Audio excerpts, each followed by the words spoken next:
জাজরা প্রথমে উঠেই বলেছেন যে আমরা দেলোয়ার হোসেন সাঈদীর বিচার করছি না, আমরা বিচার করতেছি দেলু শিকদারের। আমরা সেই দেলোয়ার হোসেন সাঈদীর বিচার করছি না যিনি সংসদে দুইবার এমপি এবং উনি একজন খ্যাতনামা মুফাসসিরে কোরআন। That's fine, very good introduction.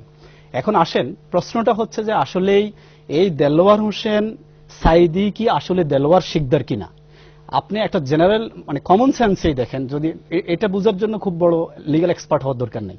যদি এইটা দেলোয়ার হোসেন সাঈদী যদি ঠিক দেলু শিকদার না হয়, তাহলে দেলোয়ার হোসেন সাঈদীর উপরে যে জাজমেন্ট দেওয়া হয়েছে এটা 100% ইনজাস্টিস। এটা ঠিক কিনা? ভেরি বেইনসাফ একটা কাজ।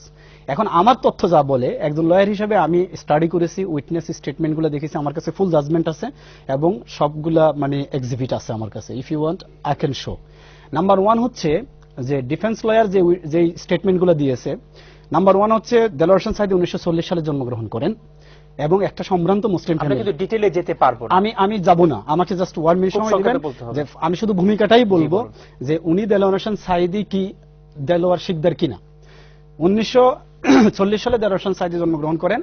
1945 সালে তার বোনের বিয়েতে দেলোয়ার হোসেন সাঈদীর বাবার নাম ইউসুফ সাঈদী হিসাবে স্পষ্ট লেখা, এটা দেওয়া হয়েছে। 1957 সালে দেলোয়ার হোসেন সাঈদী দাখিল পাশ করেন শর্ষিন আলিয়া মাদ্রাসা থেকে এবং ওনার যে সার্টিফিকেটটা, অরিজিনাল যে সার্টিফিকেটটা, আপনি জানেন যে আমাদের এসএসসি এবং দাখিলের সার্টিফিকেটটা বার্থ সার্টিফিকেট হিসেবে গণ্য হয়, যেহেতু ওই সময় কোনো বার্থ রেজিস্ট্রেশন নাই। সেখানে ক্লিয়ারলি বলা আছে উনি দেলোয়ার হোসেন সাঈদী এবং ওনার বাবা হচ্ছে মোহাম্মদ ইউসুফ সাঈদী।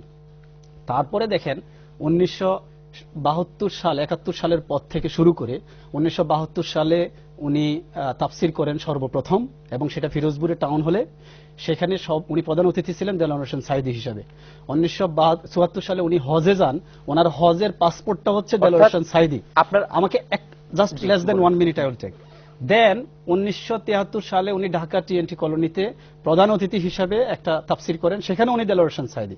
1972 সালে পাবনাতে মুক্তিযোদ্ধারা তাকে নিয়ে প্রধান অতিথি করে একটা মানে সমাবেশ করে, তাফসির মাহফিল করে, সেখানে 21 বার ওনাকে তপধ্বনি দিয়ে অনার দেওয়া হয়, সেখানে উনি দেলোয়ার হোসেন সাঈদী।